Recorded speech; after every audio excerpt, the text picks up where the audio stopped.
Live.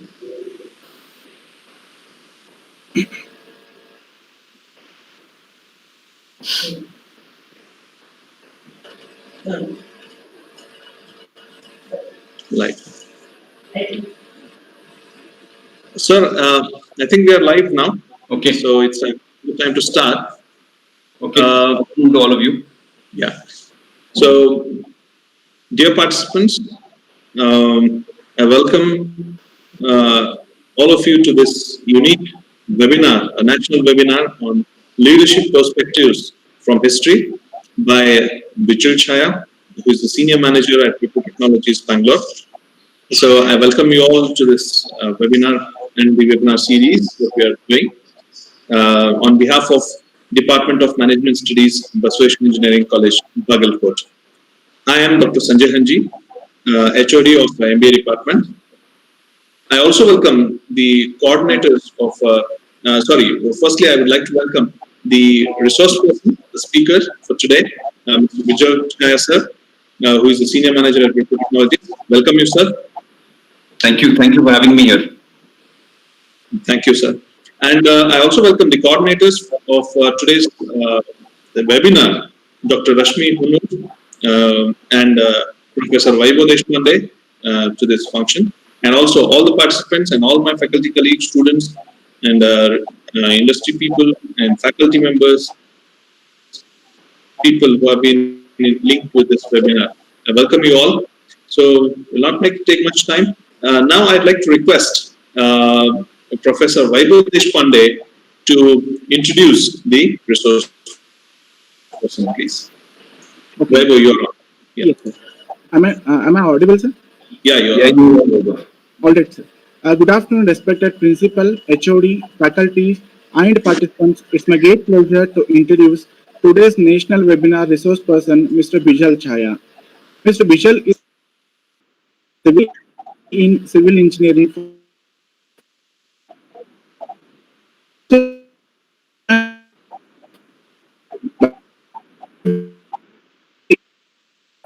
8 years of experience in several national brands industries. To name a few, Tata BP, Tata Motor, Taj Hotels, Tata Tea Brand, JTM, since brought over by Airtel, and in advertising and marketing industries. Now, Bijal is serving a 20th year in Wipro Technologies and in learning and development space Wipro for 10 plus years.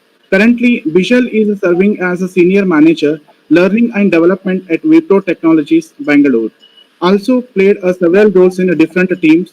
To mention a few, group marketing of Wipro's India, set up and ran a tele-sales team, leadership hiring team, instrumental in setting up the entire ecosystem. His expertise in strategic thinking, innovation and creativity, leadership behavior, creating strong value propositions, building brands, building resilient culture using psychometric tools as spoken to coach leaders. With this brief introduction, I present Mr. Bijal Chhaya in front of you all. Thank you for giving me this opportunity. Now I hand over this platform to Dr. Sanjay Hanji. Thank you, Vaibhav. Thank you, sir. Dr. Sanjay, you're on mute again. Oh, yeah. Yes, sir. So now I welcome again the resource person for today, and I request Bijal Chhaya sir to take the floor, and it's all open for you, sir, for the session to begin. So let me open the slides for you first. So you can just start, sir. I mean, till then I'll open the slides. Yeah. Sure. So welcome everyone, and thanks for spending the time. The motivation to do this workshop is really to build awareness around how history shapes people's lives, and the idea is really to connect historical events to human behavior and build beds of possibilities into our modern era. So that's really what this is. Of course, the topic today, which is by means of the trigger of a conversation around the European colonization of the world journey, is an exploration into the possibilities that exist in human psychology, human behavior, etc. So if you can move to the next slide, Professor, which is around the agenda slide.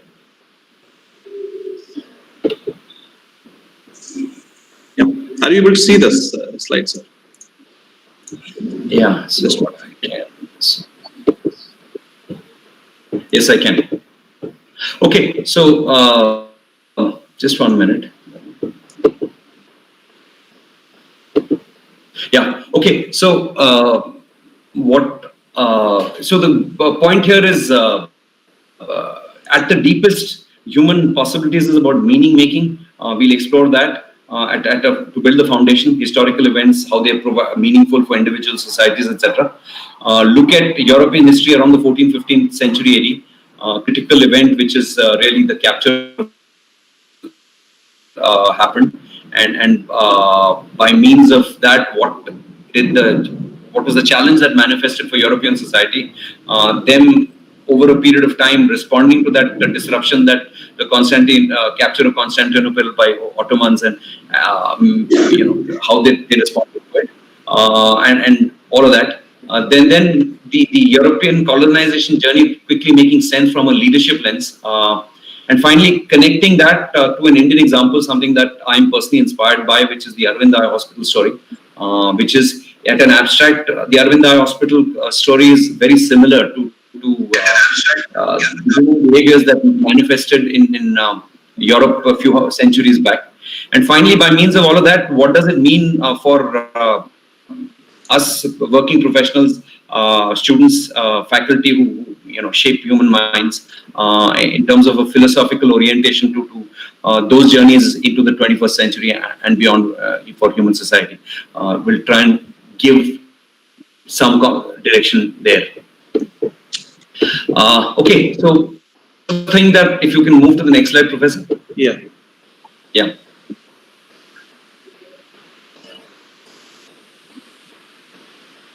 Okay, so the slide is up.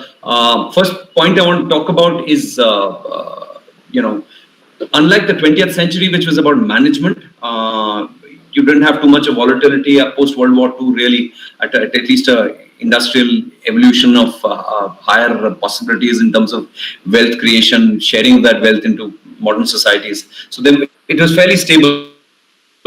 But the management guru, Peter Drucker, let's start with what he says, is that unlike the 20th century, which was about management, 21st century will be driven by leaders and great leadership. So it will emphasize the need and the premiumness of leadership in this era that we find. And if you think about COVID as an example, across the world, it has thrown up extreme situations, and across the board, we are searching for leaders in different strata of society to help us through that.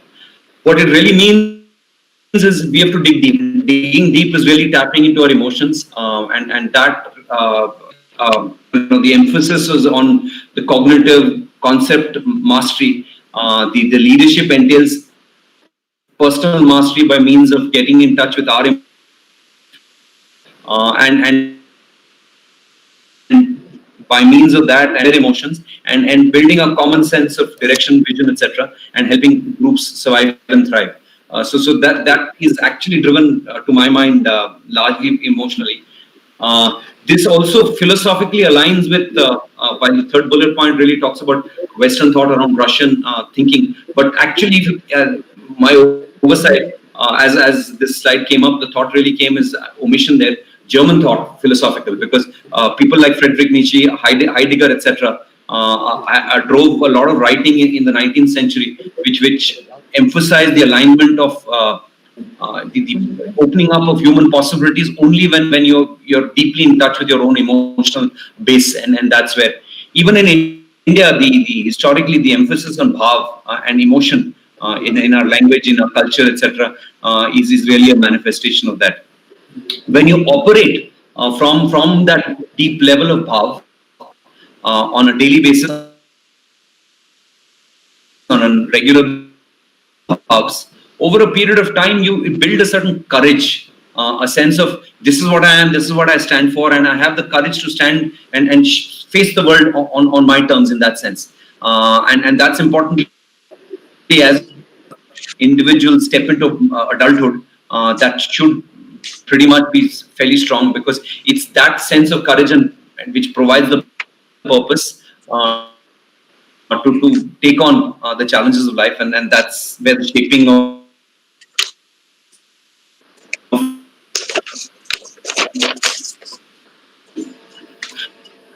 Hello. uh,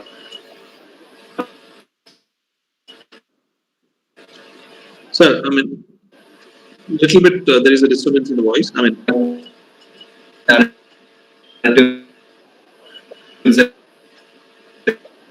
anymore. no, sir. I mean, still not so clear.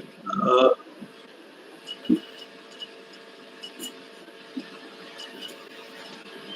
Four level. Hello.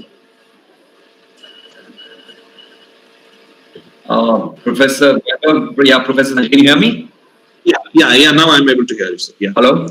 Yeah. We are able to hear you, sir. We are able to hear you, sir. Okay, so point to make. Yeah, okay, fair. So over what happens then is the sense of transparency, because you're standing on and having the courage to stand by what you build, coded by the people that you interact with. And that sense of authenticity is good to have, because it's that trust, and it's important to build trust in human relationships, manifest when those deep bonds of trust exist and taken forward individually and in groups through powerful visions or sense of purpose that groups jointly work towards. Those journeys become deeply meaningful, and human society has tons and tons of inspirational stories that we look up to, respect across cultures around the world. And if you look at the deepest, it's about groups of human beings working together, finding meaning and purpose in the journeys that they're embarking on, and nurturing each other in those journeys. And therefore, the point I want to make, where I started, is the 21st century, therefore, is really about embarking on those journeys. If you can move to the next slide, Professor. Sir, 1 second. Yeah. Yeah. Okay. Yeah. Okay. So just pause on the visual image right there. It's an abstraction of really a tree, and that tree is really roots seeking depth.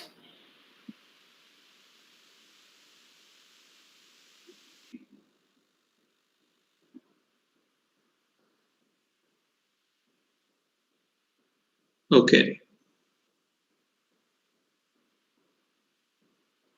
Okay. Is that meaning making?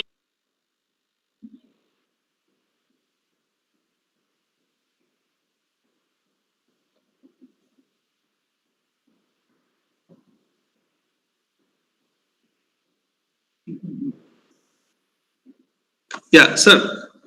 Hello. Sir, I mean, we are not able to hear you.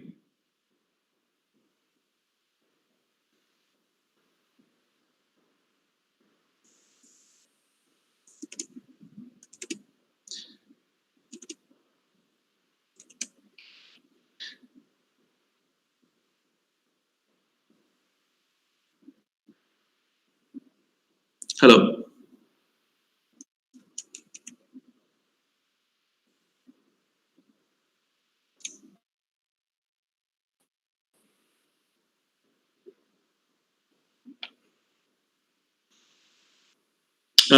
Audience, just give us a second. There is a technical problem from the sir's end. So we're just sorting it out.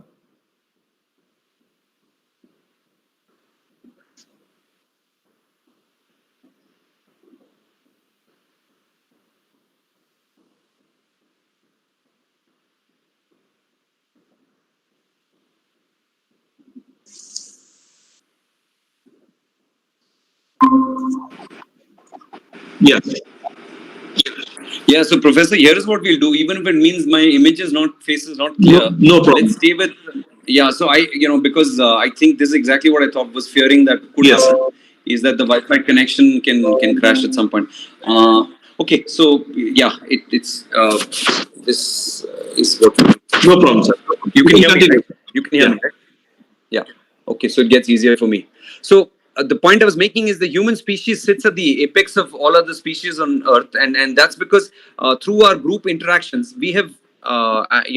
We've actually, in some sense, outsourced our survival and growth to the groups that we are part of, and then that group sort of protects us, and once we are trusted and part of the inner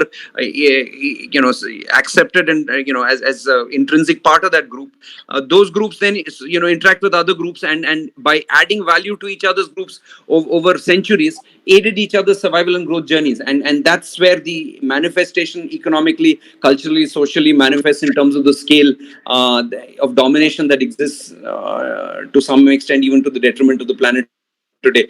So that's really where the innate capability of the human being to add value by being part of a group into other groups. Hello? Yeah, sir. You want me to change Yeah. the slide? Yeah. No, don't change the slides. Okay. I'm not finished yet. So Right. this then, now if you build, you're creating value on an ongoing basis, which has a certain amount of stability. There is an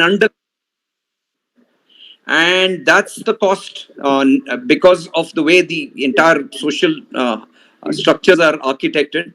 Power is something that is always going to be there, and once power is experienced by the other, and some as facets of it don't go down well with the group that experiences, or even within the group that some people experience it, competition is bound to manifest between people and between groups, and that then becomes a powerful shaper of human destiny, and therefore history has and will continue to shape human context and so social context going forward. I just wanted to establish this by means of this slide, the connect between meaning making and human history.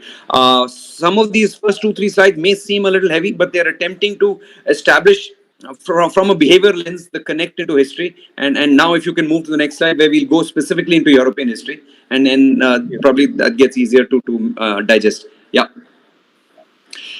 Okay, so stepping now into the world of the 15th century, 1400s plus.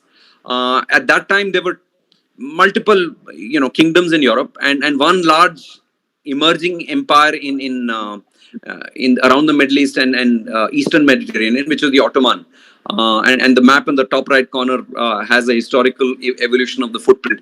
And the map actually gapped, if you look at it closely, most parts of the Mediterranean Sea on which provided the trading routes between nations gradually began to be dominated by across the and mass into Eastern and to some extent even Central Europe, and on account of power, fundamental happened, and which was actually at a uh, uh, identities, deep religious identity, which is Christianity in and Islam, which anchored all of the Ottoman Empire. Um, Therefore, the rivalry for Constantinople led to eventually in 1453 Constantinople into the hands of the Ottoman Empire, and Ottoman, the what is called the Byzantine Kingdom, which was the Eastern Roman Empire, like 10, 15 citizens of that day and part of that empire, and ultimately, what the Ottoman Empire did is that key trade route, or the city which controlled the trade, squeezed the spice trade which came from into and partly by sea and through the Arabian Sea, but landed up at Constantinople,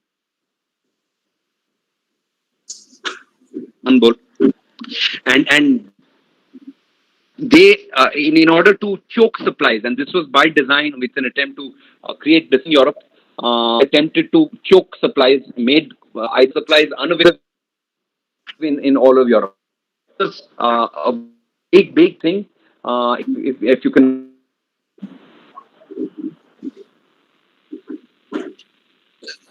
Sir, the voice Professor, is if you can switch to breaking the next slide. a little bit.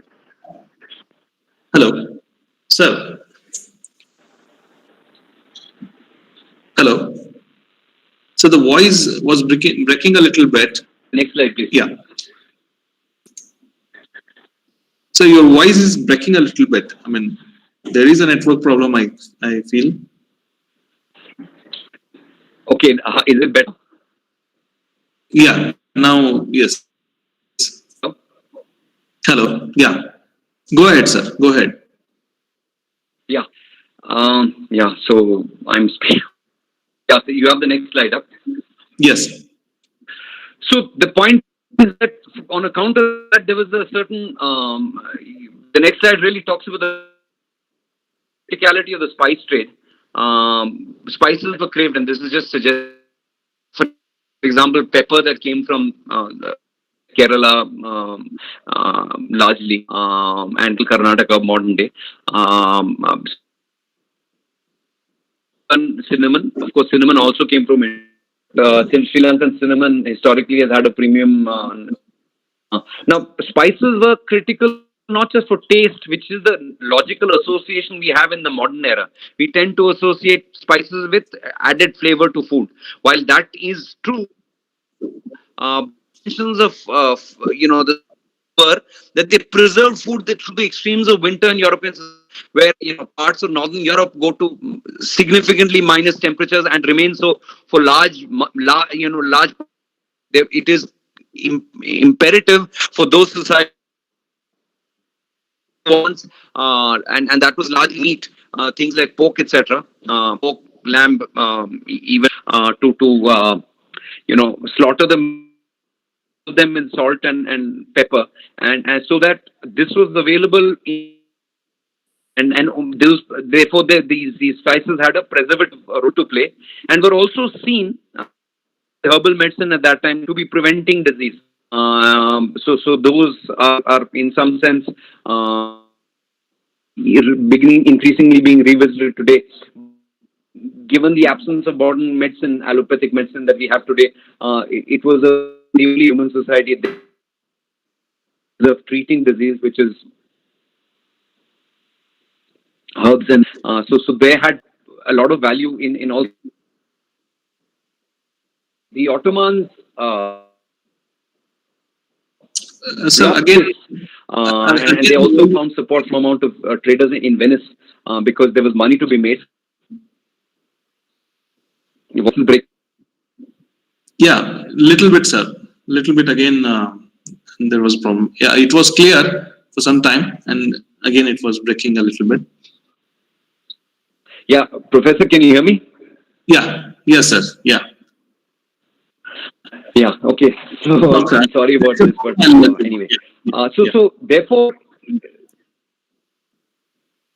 Europe at a very deep level, because as the next slide will show, European society in the 13th and 14th century had already a lot. And an added shock that the Ottomans imposed on them, survival level, and it was an existential challenge of Europe. If you can bring up the next slide. Yes.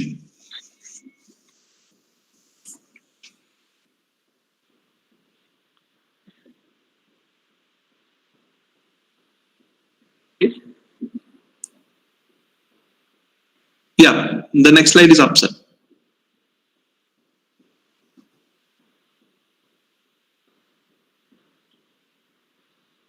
Hello.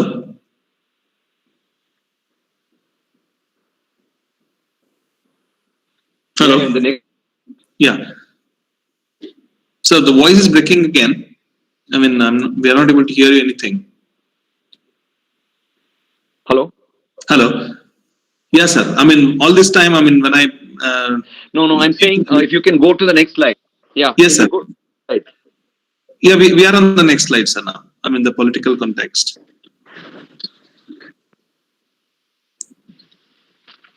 Are you able to see the slide, sir, now? Yeah, I can now see. Yeah, I can see the next slide. Okay. Okay, so what happened is that the Islamic kingdoms had control of North Africa. all the way up to Turkey. They were also, because of their military political might, they were able to existed across the Europe and all of the world was controlled on account of that now by the because they had 100% access to all the spices that came into that zone, and therefore the trading etc. from Africa into, or from the Arabian or places like the Black Sea into Europe was completely controlled them, and being able to set the terms. This became the in which everything operated. Uh, Also, Christian Europe, which was broken into multiple kingdoms, had found it struggle for many centuries to unite for multiple reasons. But it was two other factors had kicked in, because the country had seen Eastern Europe and Central Europe struggle with the Mongols invading them, and in the 14th century it was the plague which actually knocked off almost 100 million people, which is almost half the population of Europe. Very difficult for a sense of unity to manifest. So there was a sense of despair in that sense. Much that European kingdoms could do, take on the might of the Ottoman Empire. Next slide, please. Yeah. Yes, sir. It is there. Yeah. Yeah. Okay. So the also what came into play is that the economic challenges that manifested, which is the sheer challenge of achieving other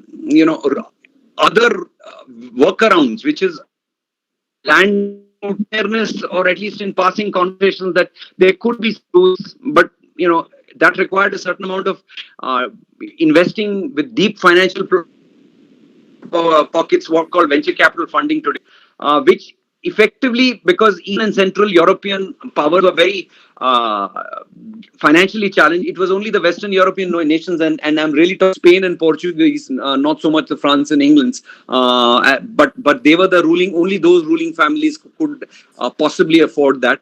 The point I also mentioned, that the Mongol invasion again had caused a lot of damage to European society in the 13th century. This got followed up with the plague, and it again was a massive challenge, because think of it, half the population effectively died over that 80-100 year period. So it was massive. It would have disrupted society economically, socially, even politically, militarily, in every form, and the sense of self-belief would have been damaged. Sense of despair would probably have crept in.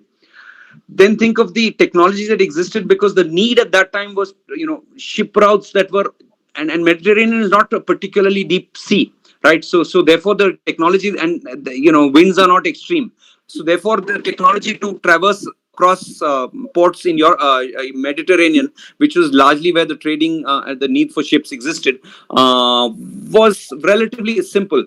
But these were not capable of deep ocean voyages, which was a different dimension altogether, that had to be created bottoms up. So it would require an enormous effort, sustained effort on a longer term basis to momentum.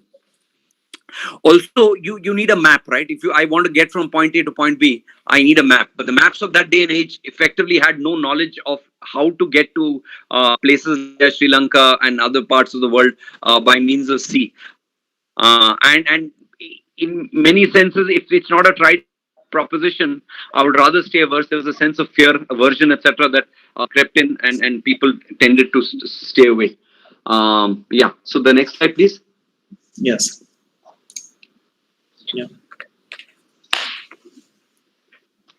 Here it is. Yes. So what happened then is, that's the, it's worth pausing on this, which is that typically when there is an extreme crisis, there is very often a leader that emerges, and the leader that emerged for European society, and who's much forgotten, unfortunately, but at least from historical standpoint, and as students, it's worth revisiting the persona of Henry the Navigator. Was the son of the King of John of the First of Portugal. Had strong military credentials, was deeply trusted and loved by King John, the King of Portugal, and by his wife, the Queen. And he had a track record of being able to achieve military successes off the coast of North Africa, because Portugal was trading and had a fairly strong naval history, because it's the far end of Europe. Unlike Spain, it doesn't have a very large land mass, and therefore its revenue, its income comes from and imports and exports and all of that. So therefore, it's no surprise that emerged there. And by over the 15th century, as this happened in the far furthest end of Mediterranean, the western end of the European civilization, which is Portugal, gradually began to experiment in incremental steps. And first marginal victories off the coast of North Africa, and it gradually started traversing the entire coast of West Africa, so that by 1445 the ships had begun to traverse the hump of West Africa. And that was very important, because suddenly there was a recognition that now there's a sense of a tipping point. You're going around a massive landmass, and as this momentum built the effort built momentum, about 50 years later, Vasco da Gama landed in Calicut in May 1914.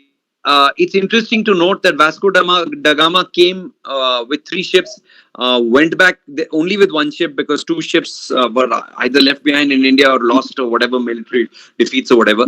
But that 1 ship that sailed back to India and carried spices back from India into Europe had paid for that entire expedition 100 times. So what Vasco da Gama, investment was achieved, was put in 100 times that wealth went back in terms of spice, because they were able to circumvent the premiumness that the Ottomans imposed in terms of movement of spice.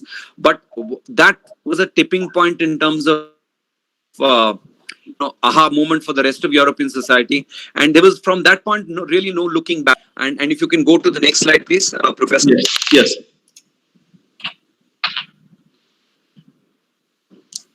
We are on the next slide. And if this, I'm not really attempting to nor to have the depth enough to do adequate justice.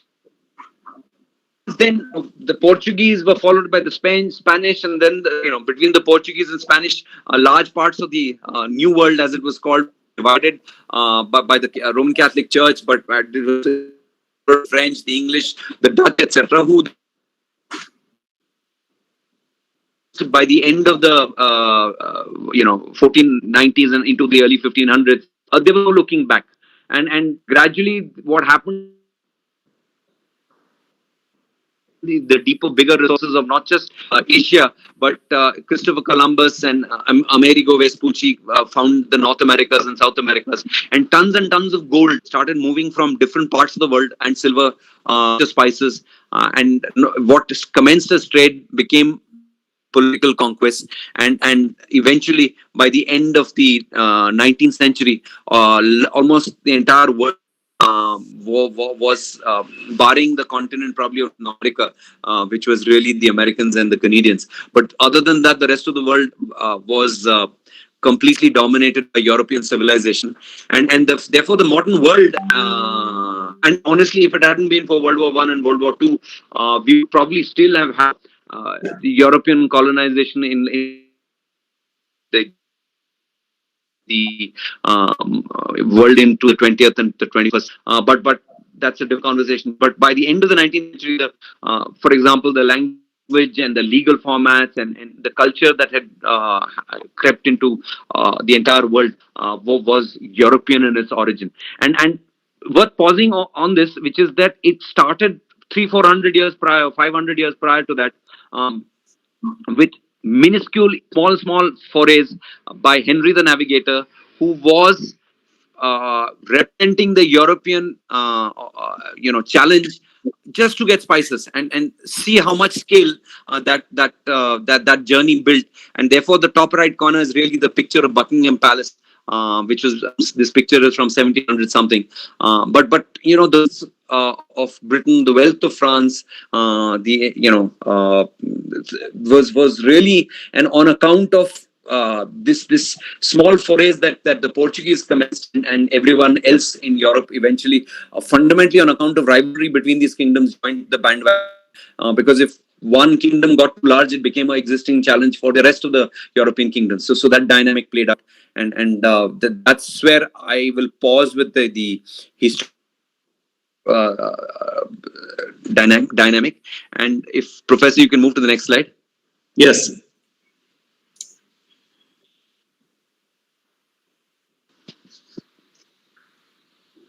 Yeah, so We are on the next. quick 10, maybe 15 minutes in terms of the leadership lessons. At the heart, the human being, the leadership lessons, and is let's move on.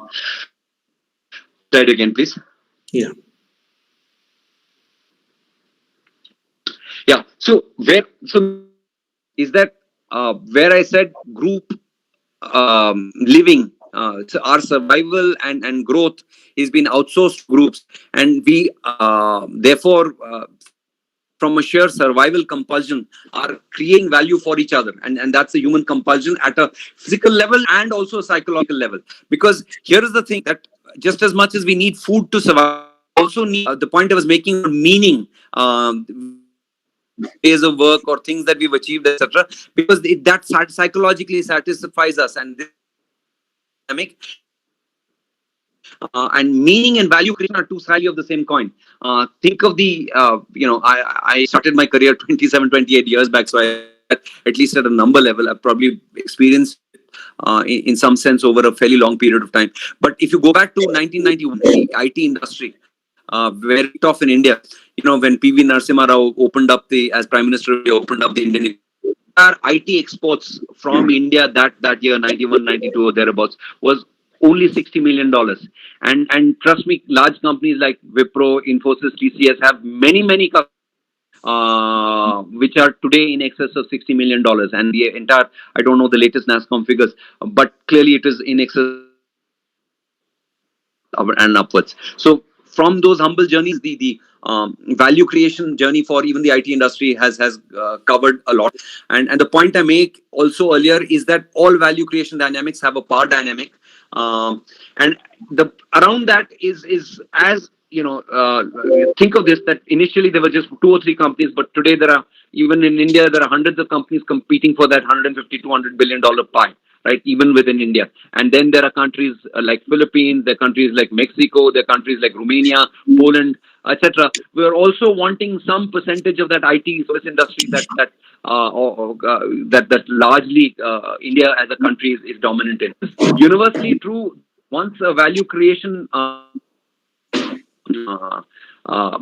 dynamic manifests, there is going to be competition that kicks in, and on account of competition, rivalry, etc., kicks in, is an opportunity for all of us to see where it and what are the levers to use in order to strengthen the value creation dynamic in the groups that we are part of, and that's philosophically the intent behind this slide, this presentation.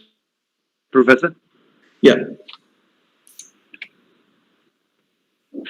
Now, this is, to my mind, the architecture, and this is worth thinking about, because most are too busy exploring what's to be done and how is it got to be done.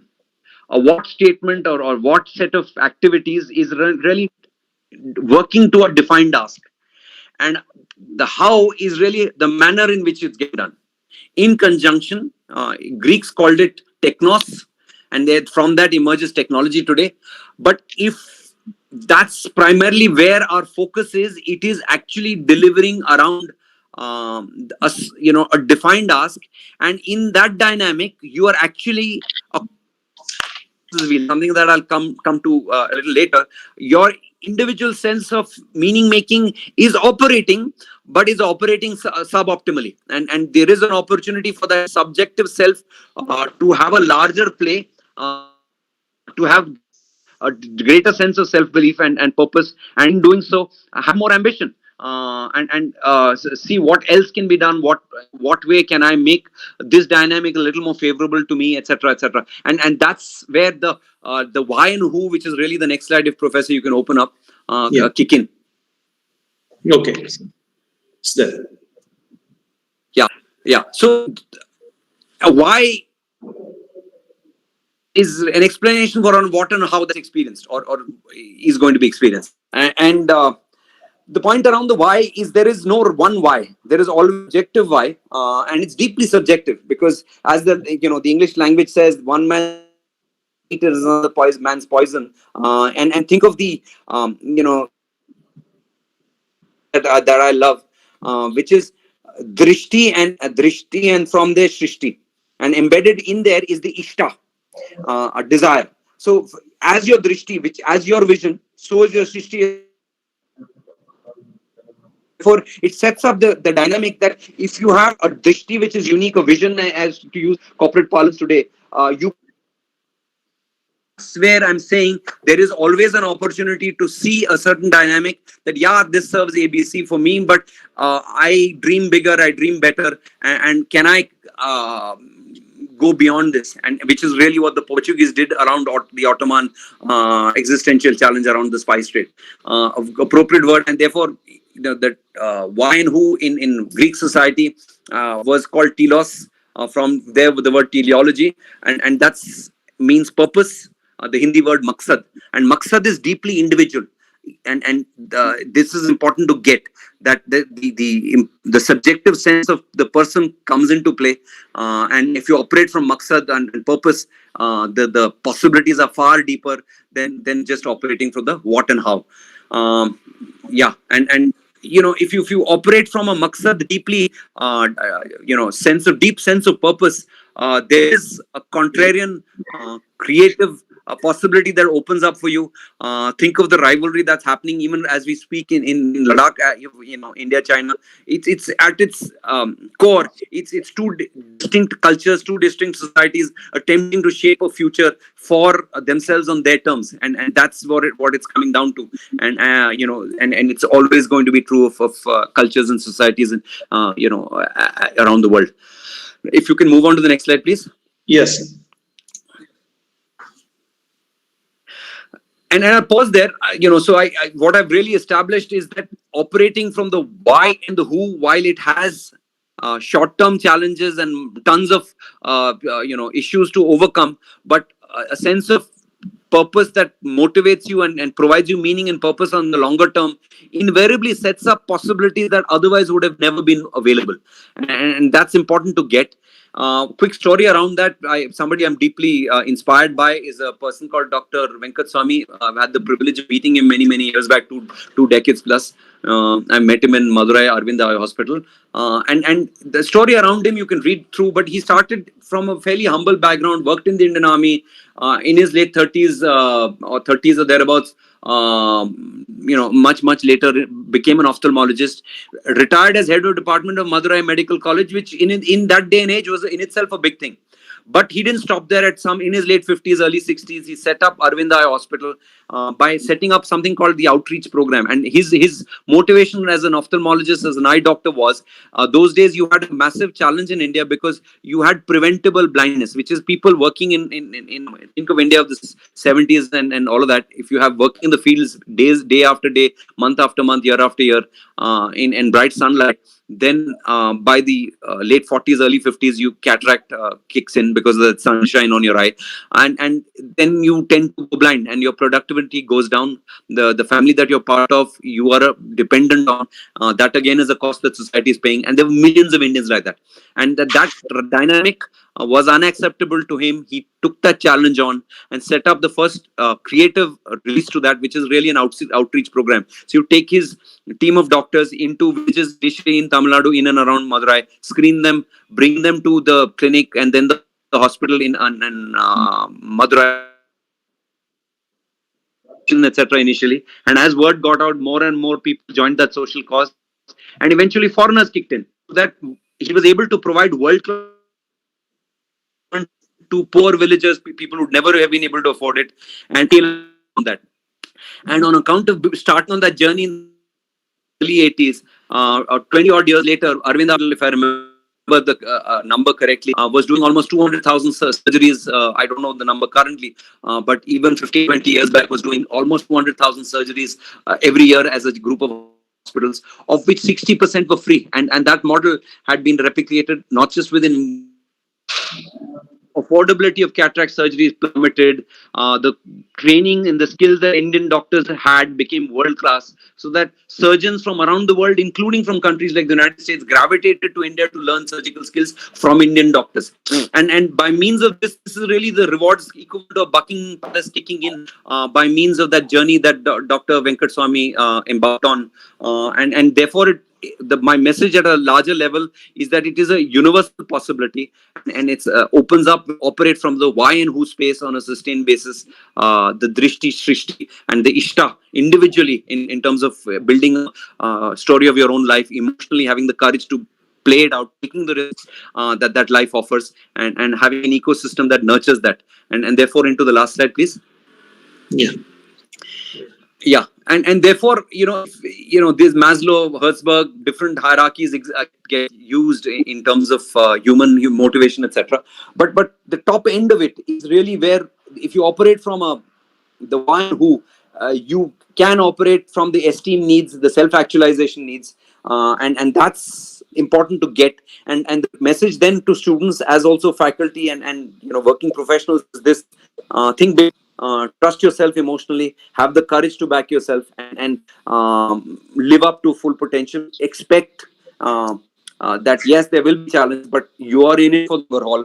And the more you operate from that lens, it builds a fulfilling, meaningful life at the end of the day. Because not only are you able to create value for yourself, psychologically it's deeply rewarding.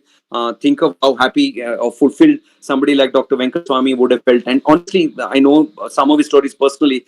At age 87, 88, he used to start his day at 5 a.m. and finish at 11:30, reading up on medical literature in terms of how to improve various things in the hospitals that he led. Doctors from around the world were in touch with him. My message is this: that this is a human possibility, and education is really helping people getting in touch with their deep who they are and their sense of uniqueness.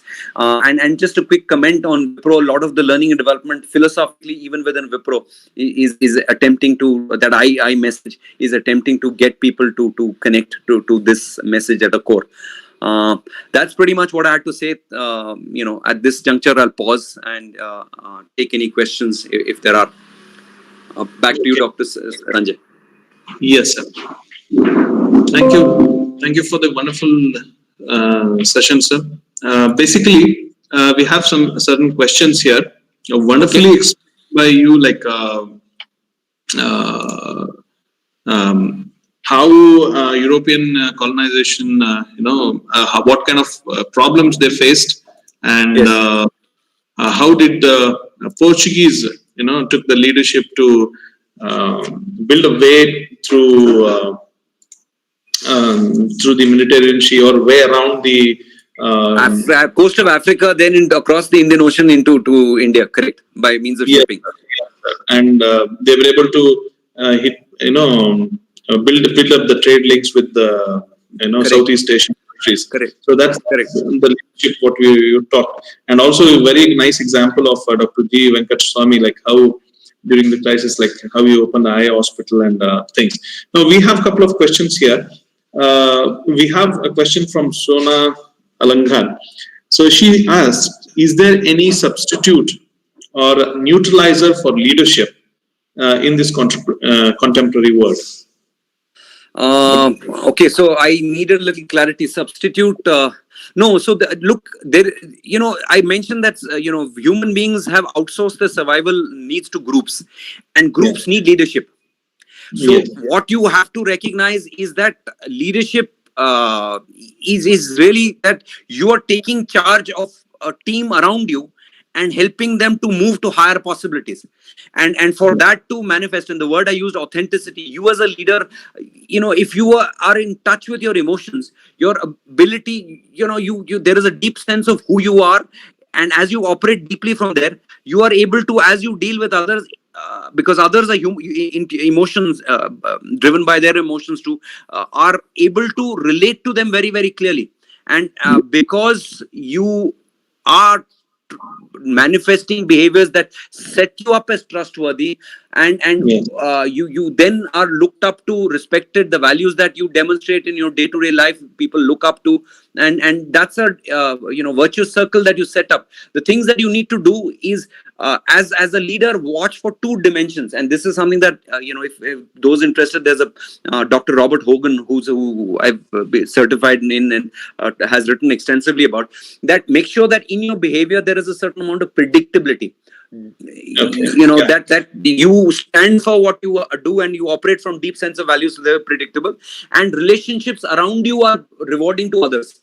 You cannot be Yes. hogging the limelight, right? It is always about better outcomes for the group, as a value that drives your choices. And if you operate from those two dimensions, then you will, over a period of time, sharpen your skills and move up in terms of leadership, which is where my earlier slides were about. And the leader within you will open up.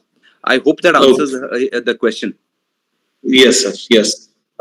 Sir, we have one more question here from Savita Shastri. Okay.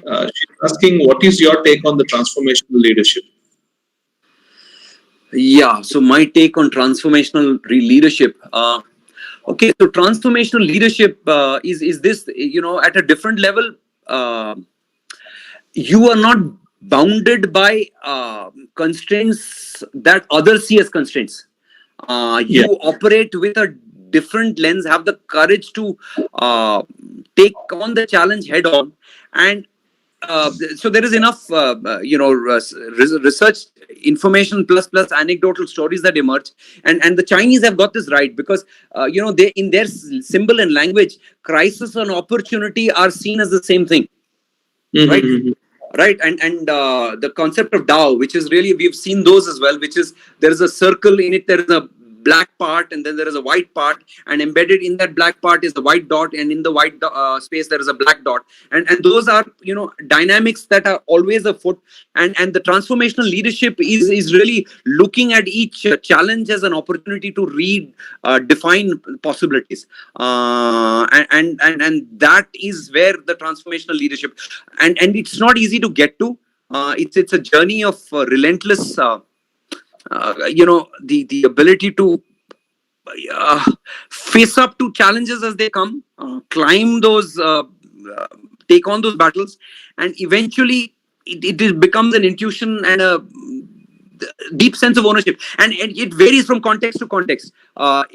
It's embedded in a deep ownership that this is not somebody else's problem, it is my problem, and I'm not walking away from it. That almost parenting of that dynamic is where the transformational leadership and the courage to not walk away, put everything on the line if required, that deep intensity we are able to bring in, that's where the transformational leadership, and then the team backs you. An example of this that, so we can go on, but we can. For example, there was an instance where in the siege of Stalingrad in World War II, when lakhs of people were dying all around, there was a agronomist doing some seed research, and he was trying to build a seed bank.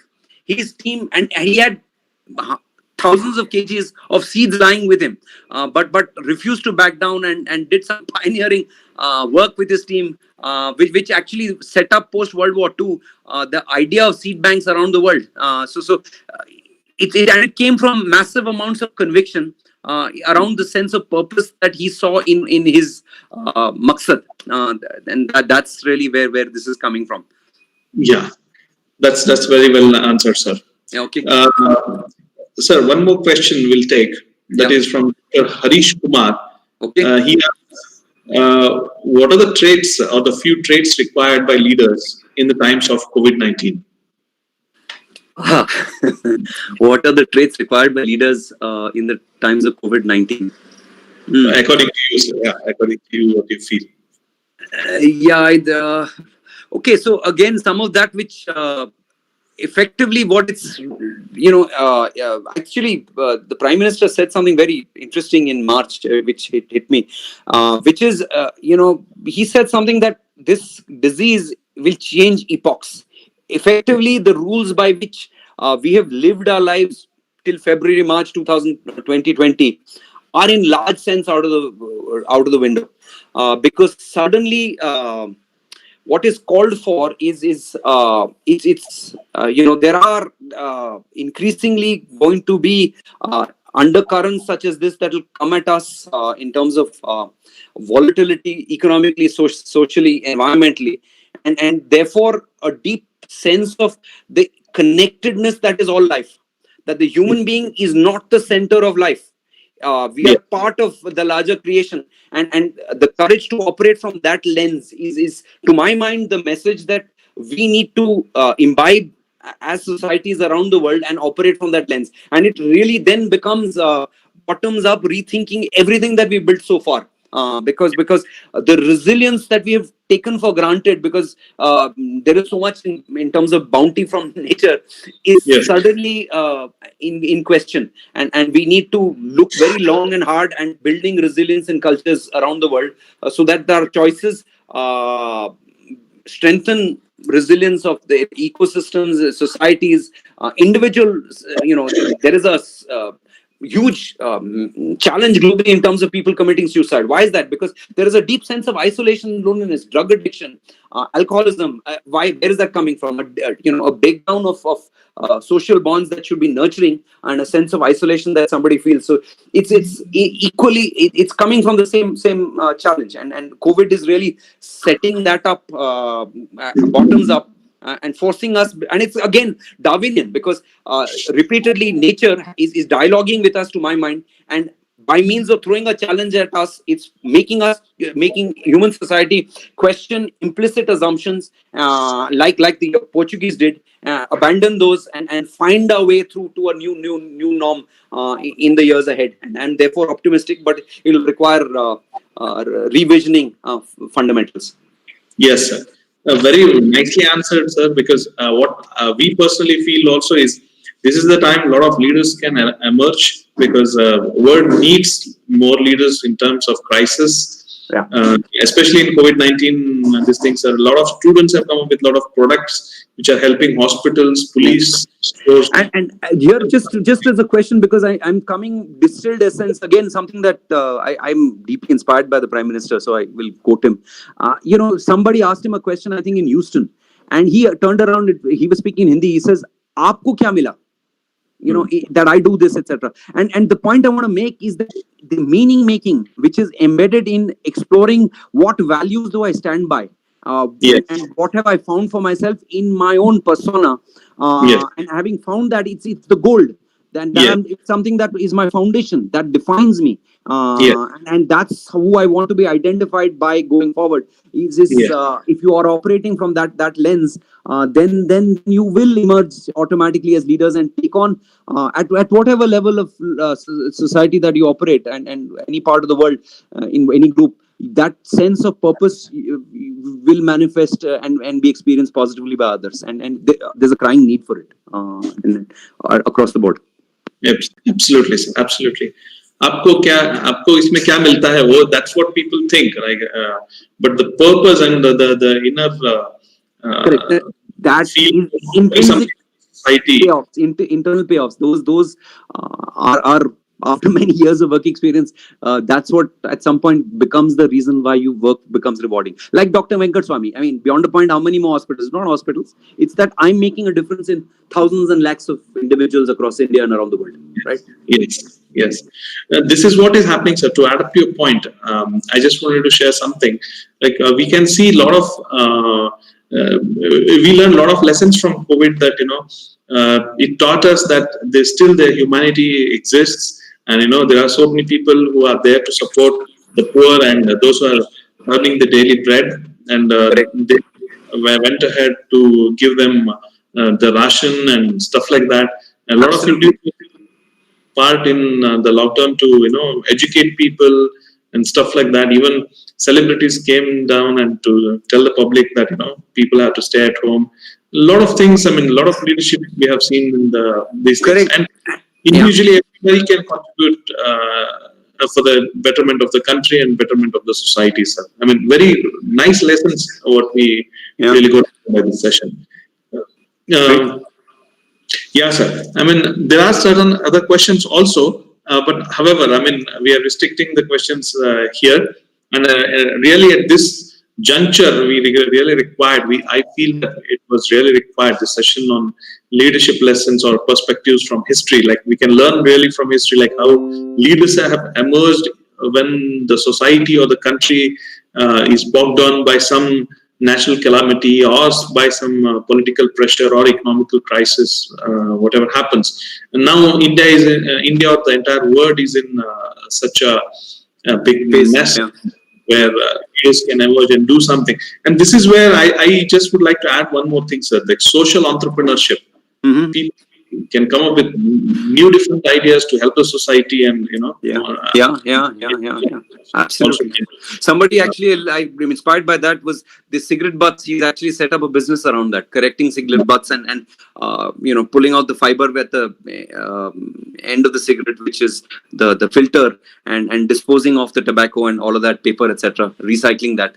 And it's sky's the limit as far as these things go. Some years back, recycling plastics and making roads out of that, as against dumping them. So it's endless. But so it's just journeys. Then what can I do for the groups that a society that I'm part of at multiple levels? Yeah.